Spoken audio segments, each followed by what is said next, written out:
everybody. It's Monica here from SoundCheck magazine, and I'm here with Lily Lane. Lily Lane is a singer-songwriter. She is very good at expressing her life through her music. She is also an advocate for women, LGBTQ plus community, and body positivity. So we are very excited to have her here as our featured artist. Hi, Lily. How are you? Hi, thank you so much for having me. How's it over there? New York, it's hot. It's hot, but it's good. It was smoky the last couple days because of the fires from Canada, which was Okay. crazy, but it seems to have cleared up now, which is good. I'm glad you're safe and everything's cleared up. Yeah, it Yeah. was it was wild. It was wild. Well, your latest song, So Long California, is the ending of a chapter. Speaking now that you're in New York, what did the years in California mean to you? The years in California were actually wonderful. I releasing So Long California was like hard kind of for me to do because it's kind of a breakup song and I loved my time in California. I love all my friends that still live there. I just went and did a show there last weekend.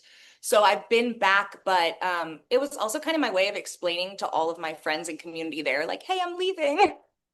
Because it's hard to I think being someone from the East Coast and not coming from a family that was like always in the entertainment industry, I Mhm. think I had this like fantasy idealized version of California that a lot of us who are not from Hollywood have of it, what we only see in movies. And you think you're going to be like walking along the street and someone's going to discover you, and then you're going to be like Britney Spears tomorrow. Yeah. And I moved there in the middle of a pandemic, and I'm 6 feet tall. I'm a big woman. Everyone there is very tiny. There were just like a lot of things that I didn't expect. Um, and of course, I'm 30. I should have known it's like not exactly like the movies. But But yeah, you no, see it it on was a social wonder. media too. Yeah, and especially on social media, like everyone makes it seem so glamorous and so fabulous, Mhm. and there are definitely parts of it that are, but it's also like a real place with like you can't like outrun your life there. Like you're still a person, you still have to pay taxes, Mhm. you still have to, you know, you have to Like, invest in yourself, and mhm. you have to do a lot of the work for yourself, especially now, post pandemic when everything is like really social media. I think it was such a not a silly time to move out there because it was wonderful and I met my husband out there, and now I'm a married person, and like that's very fun. Yeah, that's very fun for me, having like a buddy to do life with. But it's funny because I always thought everyone says like there's no love in LA, like you don't find love in LA. And that's like the one thing I really did find. That's the one thing you found out there. That's Yeah. amazing. Yeah. And So Long California is kind of my love letter to the city, but also my like explanation to everyone there why I had to go. Just because it is a wonderful place, but just because it's good didn't mean it was right for me. right, right. It didn't sound bitter or anything like that. It was Yeah. really beautiful. Thank you. And now that you're back in New York, what is exciting about returning? It really just felt like coming home. I know there's that like saying that you can't always go home again, and I just don't think that's I just don't think that's true. Right. I I love I love New York. I will say I'm also not a driver. Like, and that's such a huge part of LA. Like I didn't have a car until I moved out to LA in my late 20s. Like I never did that. So I'm not a driver. Driving actually made me super anxious. So Okay. here I can walk everywhere. I love public transportation. It's like my favorite thing ever. And although they have public transportation in LA, it's not like, It's coming up still. yeah, it's still Mhm. it's still getting there. It's still finding its way. Yeah, I So agree. I love that. I love that everything's walkable in California. I really had to carve out time to work out, or else I would just be kind of like stationary because I would be in my car or I would be like in the studio. Whereas here, I'm just constantly walking. I'm constantly like moving my body, and it makes me Mhm. feel better in my body because I'm someone who's been from size 2 to size 18. Like I was a plus size model, I was a straight size model, in New York, there are so many different types of people. And like when I walk down the street, everyone's beautiful. Nobody's from the same place. Nobody looks the same, but everyone's gorgeous. Right.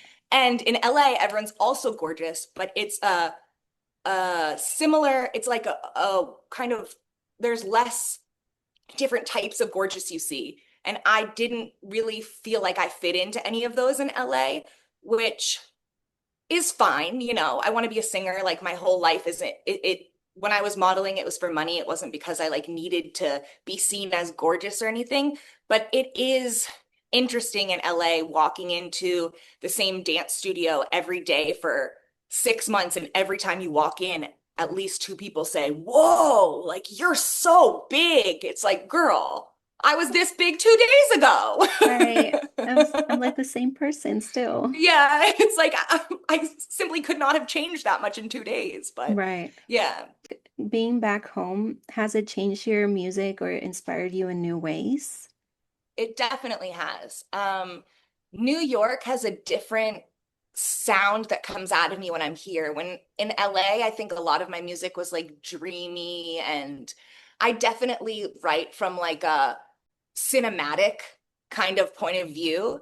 Okay. And I think like the movies that are set in LA are different from the movies that are set in New York. And I think my music kind of reflects that a lot. The music that's coming out, I actually have a New York song coming out, and it's very different from So Long California, but it's more jazzy, it's more bluesy, Mm, it has more hip hop drums. It's a lot more, the East Coast inspiration. yeah.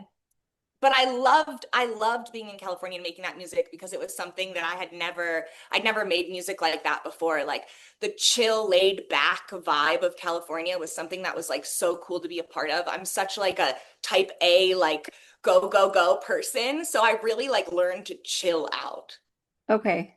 I which mean, I think that's was good for good. me. You Yeah, can I think it probably was good take for me. take some of that back to New York or not. Exactly. I don't know. Like I fear if I stayed there, I would have just simply chilled forever. And I Okay. can't I can't do that. But it is nice to be able to like I really had to like teach myself to relax and not get so caught up. If I have a studio session in LA and it starts at 2, I'll get there at 1:58, and everyone else might not get there or be ready to start working until like 2:45. It's a very chill environment. I understand. Yes, which is awesome if you're not Type A. nutty like me. Okay. Yeah, yeah. Well, Yeah. speaking of the music you made in California, last year you released your EP Domesticated, and like you said, you also married, got married. In what ways do you feel that specific EP differs from your other work? I think that EP is like kind of how I found my new sound. I think when I put out my first EP, Nothing But Trouble, it was like a very dark pop, cinematic, almost like acoustic-y sound that I had. And I felt really like grounded in that for a while. And then in my 20s, I kind of experimented with a lot of different kinds of music. I did some more upbeat stuff. I did some more dance stuff. I was just kind of like trying to figure out how my artistry was going to evolve. And Okay. I think I managed to like hit the nail on the head finally with Domesticated, because it just feels like a more mature evolution of my like original sound. Okay. Um, and I love that EP. If I could Yeah. perform those songs for the rest of my life, I'll be super happy. Like it's the first time that I've released a project and I can go back to it and perform it and still feel like I'm in that phase. Before, everything I released, by the time it came out, it would be like a year later and I'd be like, "Oh, I don't necessarily like feel like I'm living this anymore." Okay. With the Domesticated EP, I feel like I'm still living it. Like it's Yeah. I so, mean, yeah, it's very much like if I had to pick a soundtrack for my life, it would be that EP still. okay, I love it because I love Crybaby. I was Oh, like, thank you. on replay for me. I love it so much. Thank you And so much. I do have a question about So Long California again. With the release of So Long California, what direction do you see yourself heading musically? Especially now that you mentioned you found more of your sound with Domesticated? I think that my music that I have coming out for the next I'd probably have like the next year of music planned, and I think it could all fit on a playlist with Domesticated for sure. Like I'm still in that wheelhouse of like neo soul, kind of like Amy Winehouse inspired, Lana Del Rey inspired, pop, soulful pop, kind of moody girl. I'm Mhm. like a little sad girl sometimes. I mean, we kind of have to Yeah. express our emotions somehow. And especially in like this world today, it's very easy with everything going on in the world to like get brought down or like kind of be bummed by it. So I try to make my music, even if like the content of it is a little sad, Hmm. still like kind of groovy to listen to. Like I can listen to Yes. Crybaby and I will start crying, but at the end I will be crying, but also swaying. Do you know what I mean? Yes. Do you know what I Trust mean? me, I understand. I was just driving and I was replaying. I was like, wow, this is so good. Thank you I was so like, do I much. want to cry or do I just want to enjoy like her voice, you know? It's like, Like both, and I think that's the thing. I think I used to be I think especially in my early 20s after the Nothing But Trouble EP came out, I was like, "Oh, I don't want to just be this girl who makes like sad music. Like I want to make happy music too, which is hard. Making happy music is hard." I hear a lot Um of songwriters say that. yeah, it really is. But I think there's a way to make music about things that aren't always happy, but still not have it be uplifting in a way. And I think that's kind of what I'm trying to do. I'm not trying to act like everything in life is happy all the time, but Mhm. even when you are sad, you don't have to let it put pause on you can still move forward and grow from Right. it. There could be some hope in there. Yeah, totally. And you mentioned Amy Winehouse and Lana Del Rey. Is there any other artists that you look up to musically? Love Kelly Clarkson. Mm. I really think unpopular opinion, American Idol should have ended after one season. I feel like if it was an experiment to find the American Idol, like they did it. They did it, right.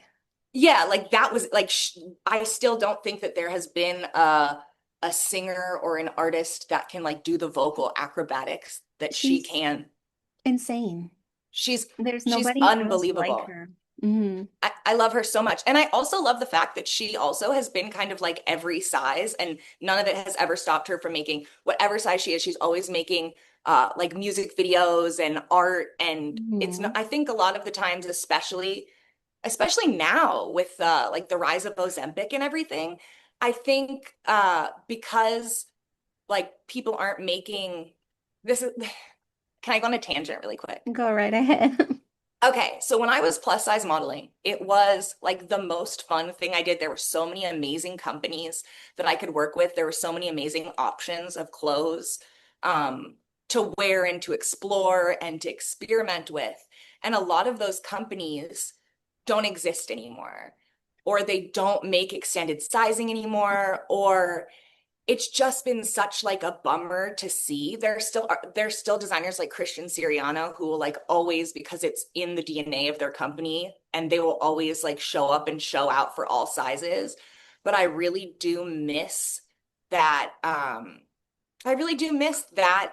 era of time from like 2017 to 2018 where it felt like you could just be and look exactly how you wanted, and nobody was like Right. really trying to fit you into any sort of box. And I think Kelly Clarkson is such a good representation of that because she's always been the artist she's been, no matter what age she's been or what size she's been. Yeah. Like She- she's in, I don't know, she's in her probably late 40s now. I don't know, maybe not, but she's still like the most talented, baddest there is. I agree. I agree. She's like empowering in her own way. Yeah. And speaking of, Kelly Clarkson and other artists, is there any other artists you would like to collaborate with? Um, I would love to write for Beyonce. I can't imagine a time where like Beyonce would put me on a track. God bless her. But I do know she like collaborates and writes and has these writing camps with a lot of artists. And I just think that would be so cool to write for someone who can really sing anything. Right. I mean, Like you never know. I'm not, hey, if she called me up, I would be there. I Right. would be there Some anytime. But I'm trying to think of an artist that John Legend has like the most amazing buttery voice. Right. Um, Yeah. Oh my gosh, your yeah, voices would be so good together. he's he's so talented. The way his voice makes me feel is the way I hope that my voice can make people feel. It's just like so comfort. It's like a hug in a voice. Right. I love that. Love him. I'm trying to think of And like someone more current. mm, I mean, they're Oh, oh, Olivia cool. Dean, Oh my incredible. goodness. Olivia Dean and Ray. Oh my gosh. Oh my gosh. Can you guys do like a collaboration track? Oh my God, like a Lady Marmalade Yes. 26. Yeah, yeah, yeah. Something like that Yeah. would be beautiful. Yeah, they're both really inspiring me. I get to go see my friends bringing me to see Olivia Dean at MSG in a couple weeks, and I'm so excited. She just had her show in LA, and all my LA friends were posting about it, saying like, Mm. "Oh, this was the best feeling. Like the vibes were so high. Everyone was so happy. It was like a live band. Like That's so I'm very talented. excited that artists like that are getting a chance to shine because for a while it felt like nobody was touring with a full band, nobody was doing live Yeah. instrumentation and kind of singing as if it were the 1950s or 60s, and I feel like that's coming back and I love to see it. I love that too. It's and especially how much shine she's been getting. And it's hopeful for other artists like her. Totally, 100%. And then you've had several placements, including Pretty Little Liars. Is there a show or franchise you would like to create a song for? Yes, this is silly, but Love Island. I've been watching it all summer, first of all. It's like my guilty, I've gotten my husband into it. Like this is the show. And when I was younger and I watched Pretty Little Liars, it was so cool to have my music in a show that I actually watched that I would have been watching anyway. Hmm. And yeah, Love Island I'm watching anyway. So I just think it would be so fun to see people falling in love in real time With your to my song in the music. background. Yeah. Oh, I love How that. cool. Yeah. So Yeah. fingers crossed next Yeah. year. What does a day in the studio look like for Lily Lane? Okay.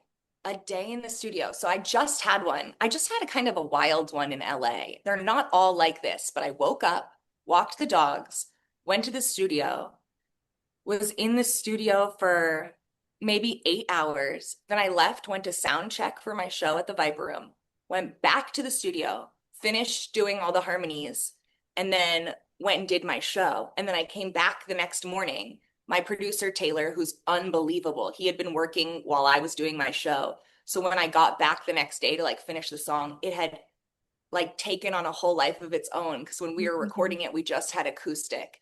And by the time I came back, he had strings in there, he had live guitars, it was amazing. And that was lucky because I was just in LA for such a short period of time, so we were really focusing on it. But often I'll have a longer process than that making a song and I'll get to relax into it. But this was just like sometimes when you give yourself a short period of time and you kind of like put pressure on yourself, the best things come out. It's like when I was younger and I was like last minute studying for tests. Right. Sometimes You just have sometimes to that work. force Yeah. yourself to do it. Yeah. Yeah, exactly. Exactly. I love how busy you were and how I don't know, it's impressive for you to say, "Oh, I had to go to rehearsal and then my show and then studio and the life of an artist, it's insane." It's what, and I don't know how people, I'm not a partier. I don't like really go out. I have, unless I'm playing a show, I'm not really like out much. I have my two dogs and I'm like really a homebody. So I Mhm. don't know how people who like go out and party do it as well. Like Right. I need my sleep. You know what I mean? As soon as my show was done, it was like past midnight. I went to sleep.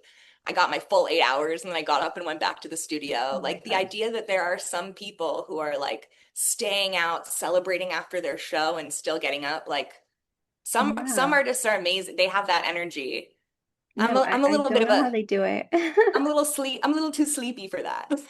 And then how do you decide what songs do you release? You know, I'm assuming you create more than what you release. How do you decide on the ones that make it? It's hard. It depends. If a song gets a sync, like a good sync, that song will just come out in I will just put that song out whenever the sync happens because then it's like its own marketing because it'll be on the show and I don't have to do like ads and stuff because people will just hear it and Shazam it.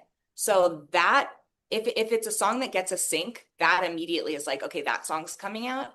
But when Hmm. it's not a song that has a sync or anything lined up and I just have like 20 songs and I have to decide which one comes out next, it is difficult. And all the time, my manager never has like the same ideas. I'm always like, oh, I think this one. He's like, no, I think this one. And it's like, then I have to go to all the people that I trust. I'll go to my husband, I'll go to my producer, I'll go to different people, get their opinion. And a lot of the time it really is, it's like some songs I'll make and I'll love them, but I won't know what the visual is. I like won't have a full, if I have like a full world for a song already, I'll just dive into it.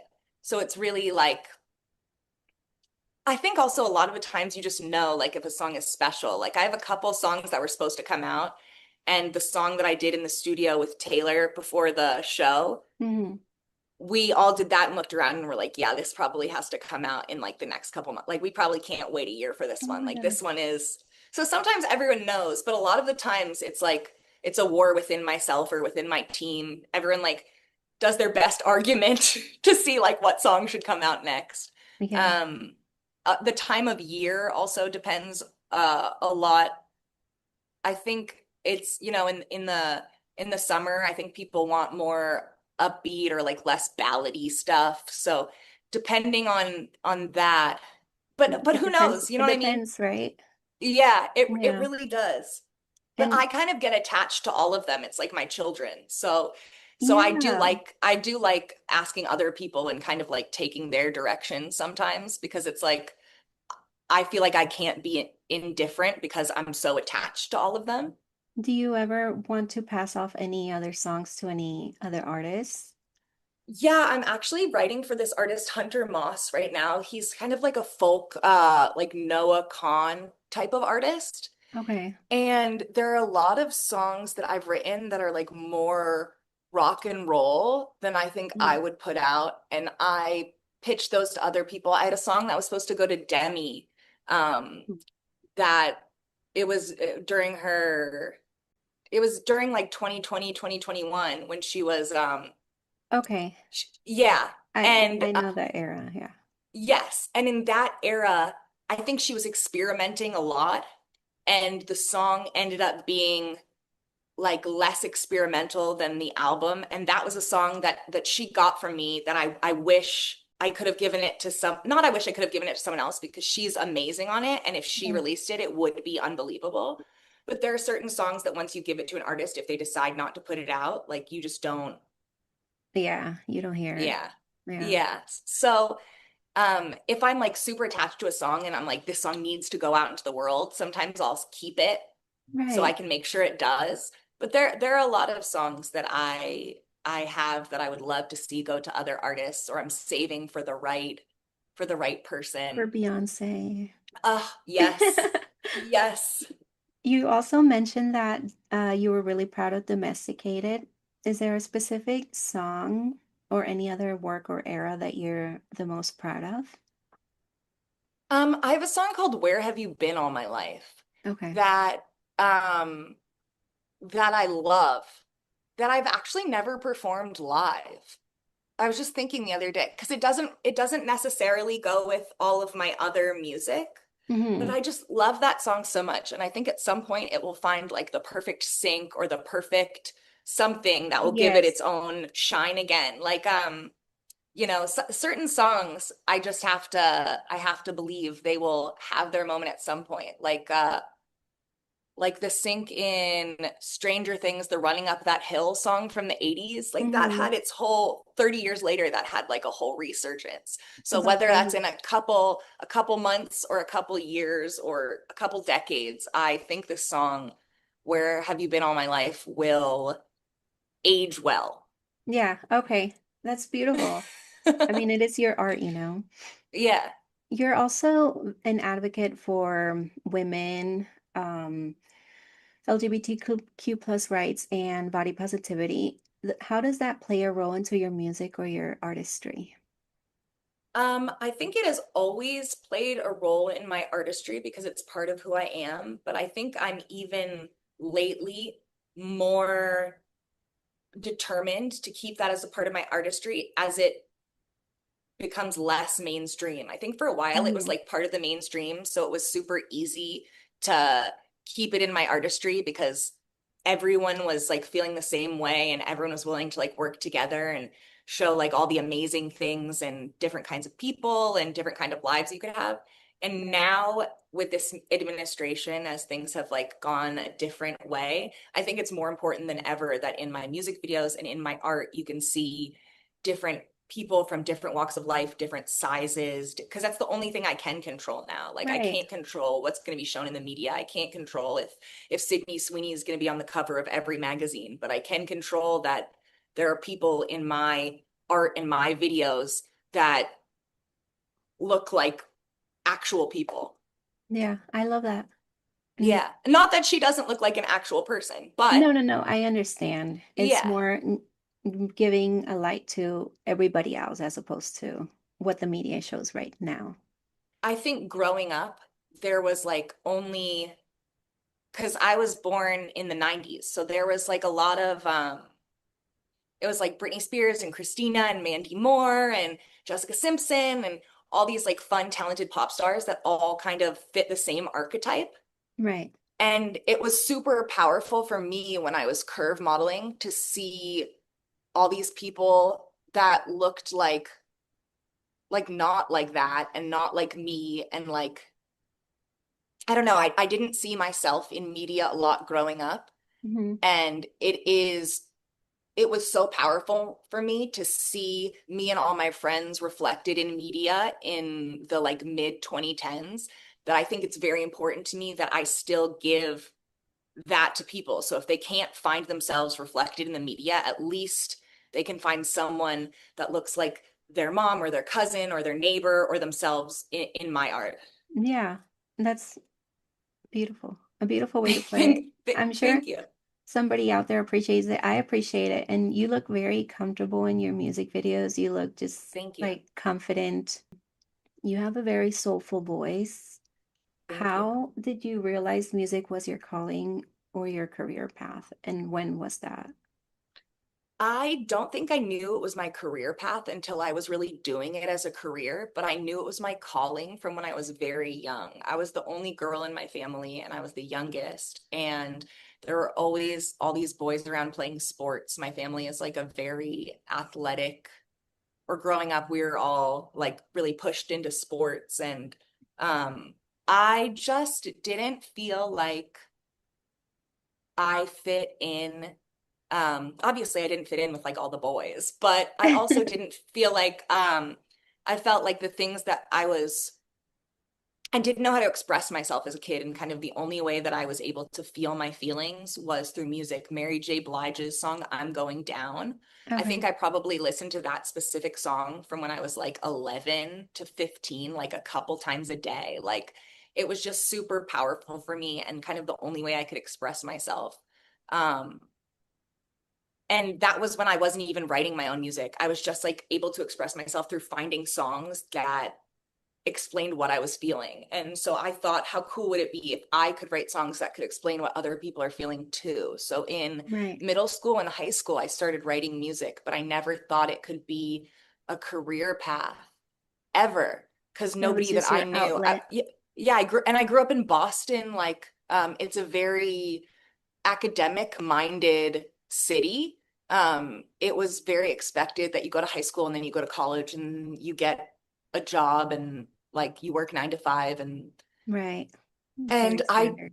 yeah, I didn't know until I moved to New York for college and I saw these people in New York that were doing whatever they wanted to do and they were able to afford to live in New York and still like do what they were passionate about. And I was like, I gotta make that me. I gotta do it too. Like I couldn't imagine not doing it. And yeah, NYU, Clive Davis Institute of Recorded Music, where I went to college, was like so amazing in showing me all the viable ways that I could do music as a career, whether that would be songwriting, producing, like music PR.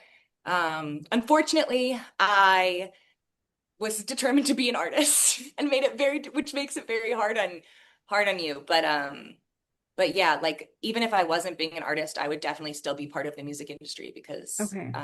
yeah, I just have always loved it, even when I wasn't the one on stage. Music has been like it for me. That's that's amazing because it's your calling, you know. Yeah, for sure. For sure, I think so. And you've had such a lengthy career since college, I think you said, in middle school writing. Do you have any advice for any artists that are just starting out? I don't know, Yeah, something you wish you would have definitely. known? Definitely. Overnight success or things that look like overnight success are often something that was preceded by 10 years of really hard work. Mm, Like just because you're doing the work and you're like waiting for that moment, like you never know when that moment is going to come, but it doesn't mean you should stop. Like there's always it's like the Kate Bush song. Like just because right now what's popular isn't the kind of music or art you make, or because right now you don't know how you're going to get into the industry, it doesn't mean you should stop doing your art. Like if you love music and you love doing it, you should be doing it. If you have a 9 to 5, you should be doing it when you're home and whenever you can. And at some point, if it's meant for you, like it, you will figure it out. But right. as long as you're making it, it doesn't matter who sees it or how many people you get it to right now, because at some point the right people will find it and it will feel amazing. Yeah, and it's like you're planting seeds. They will eventually Yes, bloom. exactly. And you know what? Maybe that'll be when you're in your 60s, or maybe that'll be tomorrow. But as long as you're constantly working on it, whenever the time comes, you will be ready. Yeah. What is that saying? Preparation meets opportunity or something like Yeah, that, right? success is yes, yes, yes. What is it? Success is preparation meets. Yeah, I I don't think know, but yes. Can I ask when you knew that you loved music? I think it was around the same time, like early in school. It was my outlet, and Yeah. I never stopped like What following it. artists? What artists like really changed Mm, your life when you were younger? you know what? I was such a, do you know when you would turn on the TV and you would just see music videos? I was Yes. that girl. I would I miss watch those days. VH1, MTV, MTV3. So it was consistent music video watching. And it Love just it. engraved from Eminem to Christina Yeah. Aguilera to anybody who Yeah. had music videos, I was watching it. Shakira back then, I felt like was Hmm. doing the coolest music videos. The Shakira and Beyonce video where they became the same person. Yes. I I was was like, like, this, they what look is this alike. magic? Yeah, they move so fluidly. It was, yeah, I Yeah, agree. definitely. I do have something to ask about So Long, California. Is there Hmm. any, you also mentioned you have a song about New York coming up. Is there Hmm. anything you have following up So Long, California or within the next, you know, Yes. remaining of the year? Yeah, my next single, it either comes out in August or September, and it's called Georgia. And I'm very excited about it. It's funky, it's fun. I'm very excited. It's actually not about the state of Georgia. Okay. It's about a person named Georgia, but Okay. I was gonna say you're going from state to state. but yeah, I liked the concept of like doing states. I thought that was fun. I Yeah, thought that was fun. that's it's funny, but I mean, there's a story Yeah. behind it. Yeah, and it's fun even if you're not like putting out an album. It's fun when you can kind of like group your songs into different eras. Yeah. And then the last thing, what is something you would like to say to your listeners? I would just like to say thank you so much for listening. Like I know how powerful music was for me and is for me now, and how much the songs that I spend my time listening to mean to me. It's so fun to curate like the soundtrack of your life. And the idea that I could be part of the soundtrack of someone's life is so fun for me. And I don't know, I'm not one of those artists that you need to be like looking at me while you listen to it. I prefer that my music you make it about you. Do you know what I mean? And I'm just like Okay. excited to be part of your or whoever's listening's I story. love that. That's actually, I mean, most people listen to music in the background nowadays. They put out their, Exactly. behind the scenes in their videos. It's so integral to like social media now, to who they are as a person. But I mean, you're also an amazing artist, and we Thank really you. appreciate you taking the time to chat with us. And Thank you so much. No, it was yeah, actually so fun. I thank you for answering my questions too. no, thank you. I'm so excited to see, to hear about Georgia, the new song, and Yeah, then I'll the New send it. York We'll send song it as over to well. you guys. Yeah. Well, thank you so much. Thank you. I hope you have a good rest of the week. You too. When sun shines all of the time, it feels good but doesn't feel right. Say good.